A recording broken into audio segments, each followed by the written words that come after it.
أعوذ بالله من الشيطان الرجيم بسم الله الرحمن الرحيم فأزلهما الشيطان عنها فأخرجهما مما كانا فيه وقلنا اهبطوا بعضكم لبعض عدو ولكم في الأرض مستقر ومتاع إلى حين وخيول دوی دوانو لرا شیطان عنها د جنتنا یا دغه ونی په خوراک سره فاخرجهما ویستل دا دوانه مما کانا فيه د هغه ځای نه چې دوی په هغې کې وقلنا اهبطوا او ومنګه کوز شئ بعضکم لبعض عدو بعض ستاسو د بعض نورو لپاره دشمنان ولکم فی الارض مستقر نو ستاسو لپاره په ځمکه کې ځای د اوسېدو وي ومتاع الی حین او فیدي به وي تر یو وخت پورې. ربط د مخکې سردار چې مخکې آیات کې وفرمایل چې موږ آدم علیه السلام ته ووی الله پاک فرمایي چې ته اوسېږه او ستا بیبي دې اوسېږي جنت کې او خورئ د دې جنت نه فراخه کوم ځای چې ستاسو خوښه وي او دې ونې ته مه نږدې کېږئ د دې نه خوراک مه کوئ. اوس وایي شیطان چې کوم دی وښویوله لغزش یې ورله ورکو آدم علیه السلام نه اجتهادي غلطي وشوه او د حوا نه نو د هغې په وجه باندې د هغه ځای نه چې دوی پکې اوسېدله یا جنت و د هغې نه را بهر کړل. الله پاک ورته وي تاسو کوشئ بعضې به ستاسو د بعضو نورو پر دشمناني او ستاسو لپاره په ځمکه کې ځای د اوسېدو دی او یو وخته پورې فایده ده. ازلهما الشیطان اذلال چې دی دا خویولو ته ویل کېږي. یو سړي اراده نه وي بې ارادې چې کوم دی هغه وښویږي نو په دې کې من وجې یعنې یو حده پورې تقصیر د انسان شته چې د احتیاط نه کوي په خټو کې ولې ګرځي چې یا د فتنې ځای له ولې ځي چې وښویږي من وجه معذور هم دی ځکه چې دی په خپله غورځېدل نه غواړي خو دی مجبور شي په هغې باندې خټي د هغې د وجې نه دی ارتاو شي. نو فازلهما الشیطانو نو په دې کې د ګناه نه وي د ارتاوېدونکي آدم علیه السلام ګناه نه و خو د شیطان دی وښویو فاخرجهما ویویسته د هغه ځای نه چې دوی په هغې کې وو. فاخرجهما د اخراج نسبت شیطان ته کړلی چې شیطان وویستله اصل کې ویستونکی خو الله تعالی دی نو دا شیطان سبب دی د ویستو لپاره نو هغه ته نسبت ځکه شوی دی. شیطان نه مراد ابلیس دی نو هغه ورته وسوسه وکړه نو دا په کومه طریقه باندې هغه وسوسه شوې وه.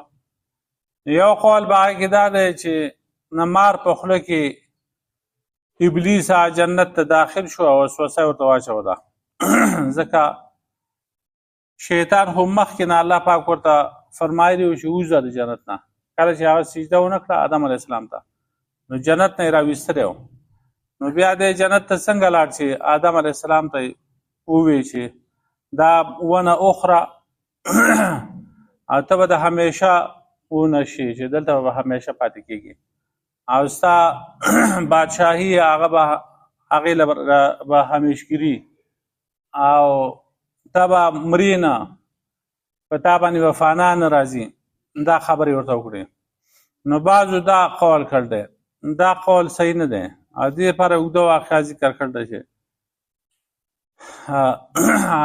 آدم علیه السلام حوا رضی الله تعالی عنها هغه چې کوم دی په جنت کې وو نو په جنت کې دوه هغه حیوانات ډېر ښایسته وو یو طاووس او یو چې دی مار و.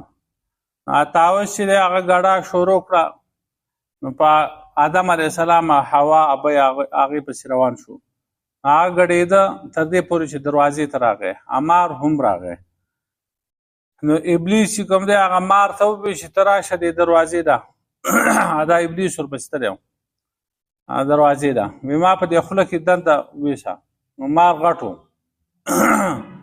دا ابلیس هغه په خوله کې راته هغه دنده بوته او وسوسه یې ورته وکړه خبره یې ورته وکړه هغوی دغه ونې په خوراک باندې آماده شو بیا الله پاک هغوی راوویستل. اولی خوراک چې کوم دی هغه حوا کړی او بیا وروسته آدم علیه السلام. نو په دغه دا درې څیزونه چې یو طاووس او یو مار او یو حوا، دوله الله پاک سزا ورکړه. هغه مار چې دی هغه یې د هغه راولېږه اصفهان ته، ایران ته، او هغه طاووس چې دی هغه میسان بل یو ځای دی هغه ځای ته ولېږه.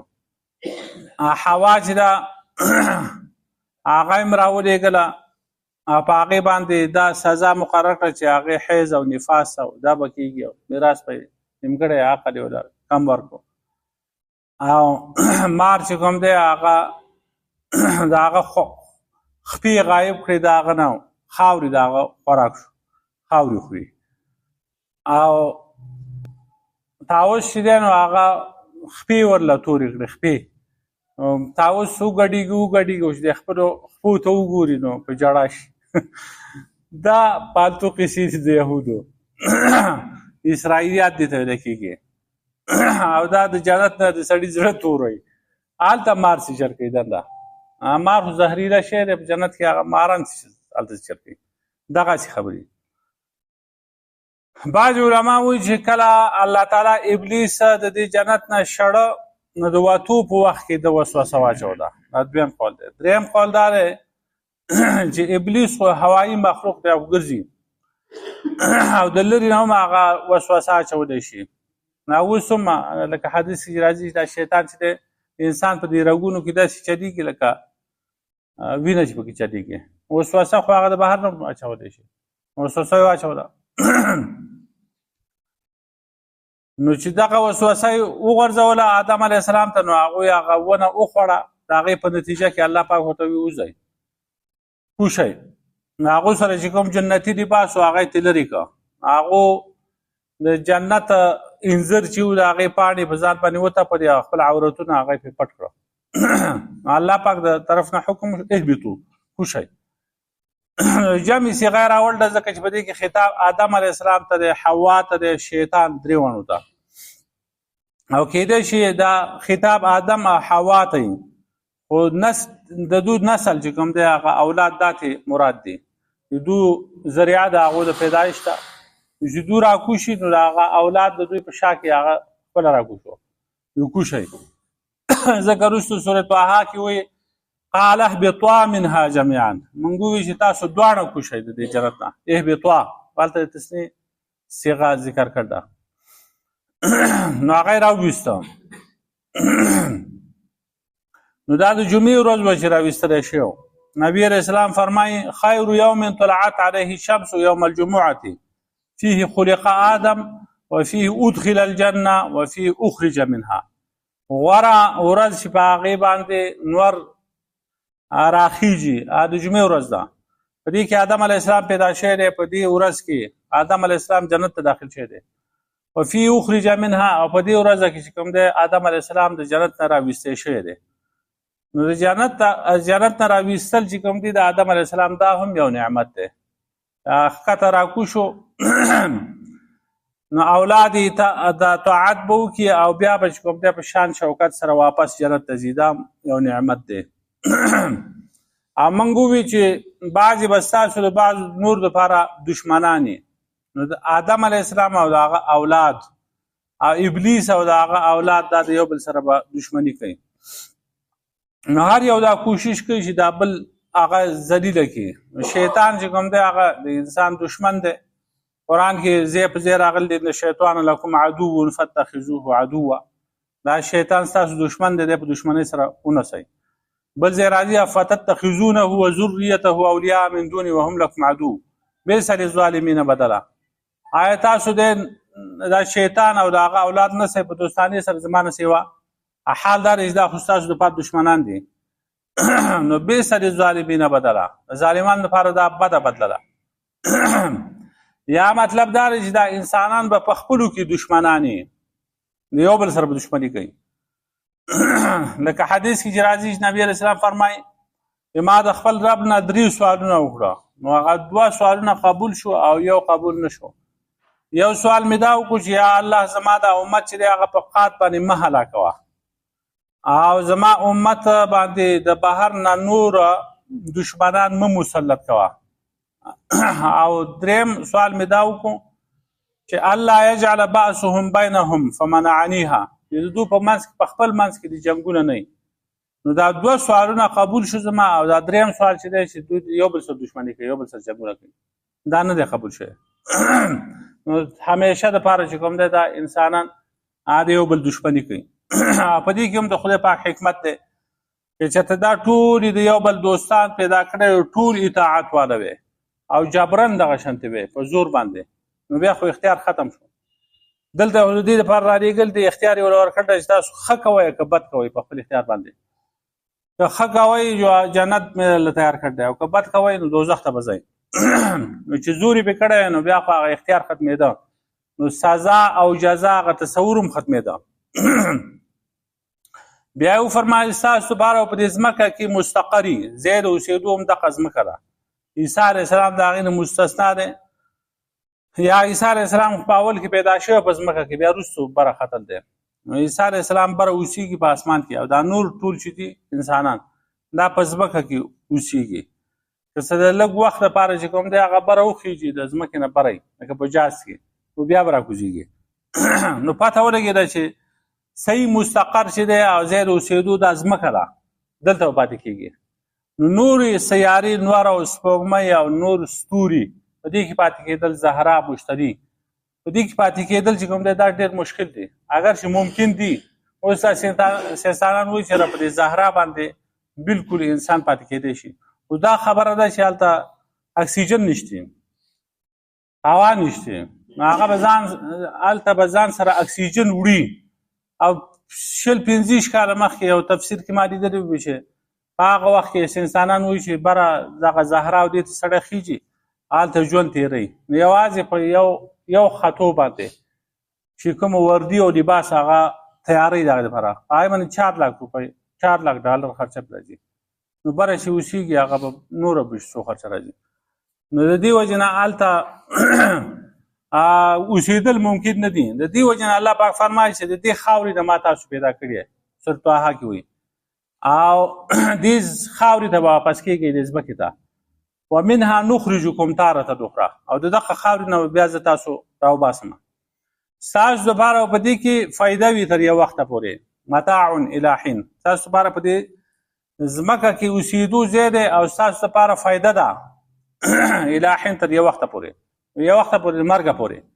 متاع چې کوم دا ما یتمتع به قلیلا ثم یفنا، د لږ وړاندې فایده په هغې باندې واري او بیا هغه شی فنا شي، دې ته ویل کېږي.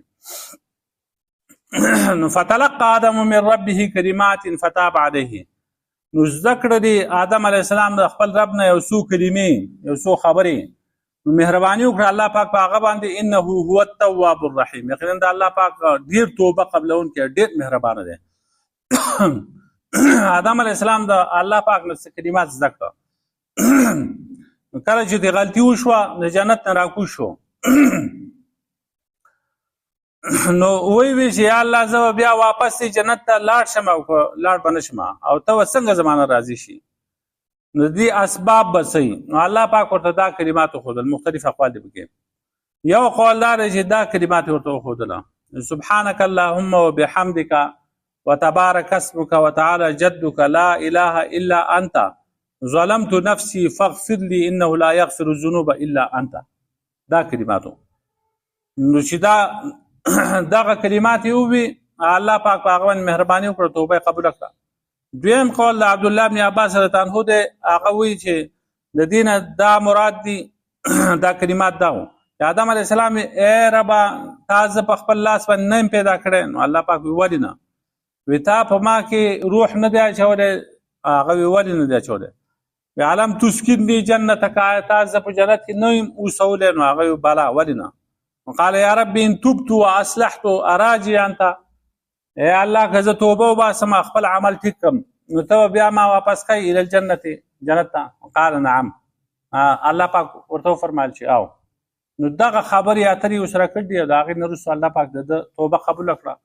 نو توبه قبلولو کې ډېر وخت وتی دی. دی خو چې کته راغی نو مفسرین لیکلي دي چې 300 کاله د جړل دي، 300 کاله، او ګرځېده حوا چې دا هغه په یو ځای کې پاتې شو دی په بل ځای کې حوا رضی الله تعالی عنها هغه چې کوم دی په جده کې راکوشي وه او دی په سریلنکا کې نو بیا یو بل پسې ګرځېده بیا په عرفات کې د یو بل سره میلاو شوي دي دومره یې جړل دي آدم علیه السلام چې د جړه د اوښکو د وجې نه چې کوم دی هغه شینکې واښه دا به راټوکېده دومره یې جړلي نو په دې کې ډېر ټایم لګېدل دی او خو صحیح قول دا دی قرآن بعضې د بعضو تفسیر کوي سورة اعراف کې وروستو راځي ربنا ظلمنا انفسنا وان لم تغفر لنا وترحمنا لنكونن من الخاسرین دا الفاظ ویلو ای رب زمونږه موږ ظلم کړی په خپل نفسونو باندې که ته موږ ته بخښنه ونه کړې او رحم ونه کړې نو موږ به د تاوانیان نه شو نو دغه کلمات یې ووې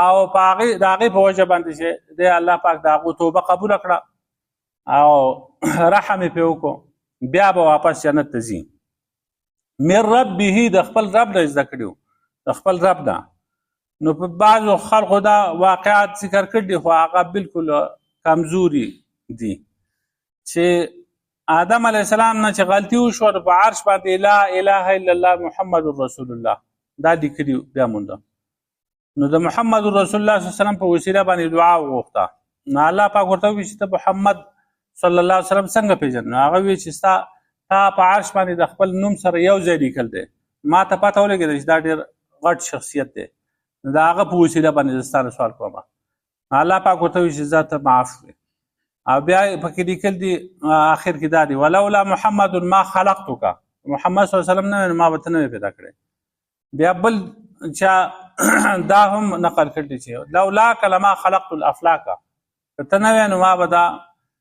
اسمانونه دا نو پیدا کړي او د دې په سند کې عبدالرحمن ابن زید ابن اسلم دی هغه ضعیف دی و حدیثه لا شی دا حدیث هیڅ شی هم نه دی الضعفاء والمتروکین دا کتاب دی په هغې کې لیکل دی اداش نسائی ابن مدینی دې کسانو هغې ته ضعیف ویل دی دا ثابت نه دی دا حدیثه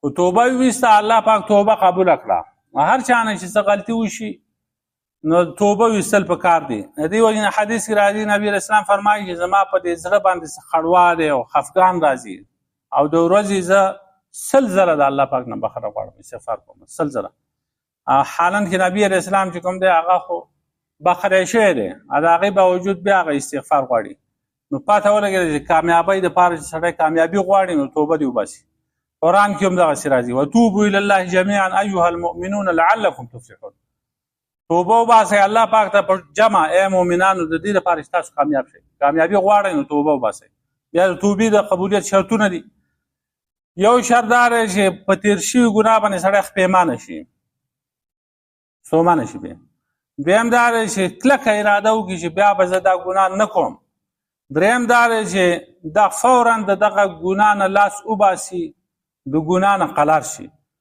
او بل شرط دا دی چې هغه چا حق وهلی نو هغه حق واپس کول او د هغه نه معافي غوښتل دي چې دا شرطونه راغله نو هله به چې کوم دی هغه بیا به توبه قبلېږي ده بل دا دی چې طاعت به شروع کړي نیک عمل به کوي لکه سورة فرقان کې راځي ومن تاب وعمل صالحا فانه یتوب الی الله متابا څوک چې توبه وباسي وعمل صالحا او نیک عمل وکړي فانه یتوب الی الله متابا نو دی بیا واپس کیږي الله پاک ته په واپس کېدو سره دی اله واپس شو تاب یتوبو اصل کې واپس کېدو ته ویل کېږي نو ګناه نه معصیت ته واپس کېدله التواب یا دا چې د الله په صفت کې ذکر شي دغسې الفاظ نو د سزا نه هغه ثواب طرف ته واپس کېدل دي د الله پاک چې سزا ورله ورنه کړي او ثواب دا ورله ورکړي تواب لکه آخر کې وایي چې الله پاک تواب الرحیم دی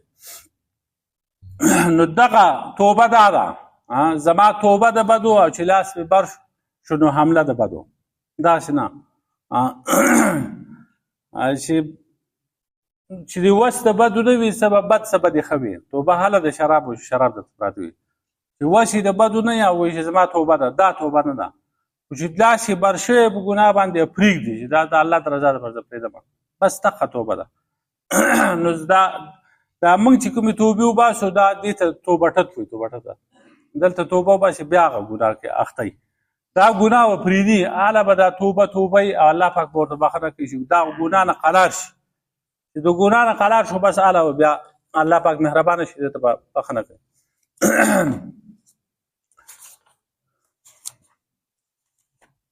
فازلهما الشیطان عنها پس او خیول دی آدم علیه السلام او حوا علیه السلام لرا شیطان عنها د جنت نه فاخرجهما نو ویستل دا دواړه مما كان فيه دا غزنه چې دو پاغه کې چې جنتو وقلنا اهبطوا او منګه چې کوم شی بعضکم لبعض عدو بعض تاسو د بعض نور د لپاره دشمنانی ولکم فی الارض مستقر او تاسو لپاره په دې ځمکه کې زیات اوسېدو او متاع الى حين او فائدہ به تر یو وخت پورې فتلقى آدم من ربه كلمات نو ذکر دی آدم علیہ السلام د خپل رب نه یو څو کلمې یو څو خبرې فتاب عليه نو الله پاک مهرباني وکړه پاک باندې انه هو التواب الرحیم یقینا د الله پاک ډیر توبه قبلون کې ډیر مهربان دی ربنا ظلمنا انفسنا وان لم تغفر لنا لا اله الا انت سبحانك صلى الله تعالى على خير خلقه محمد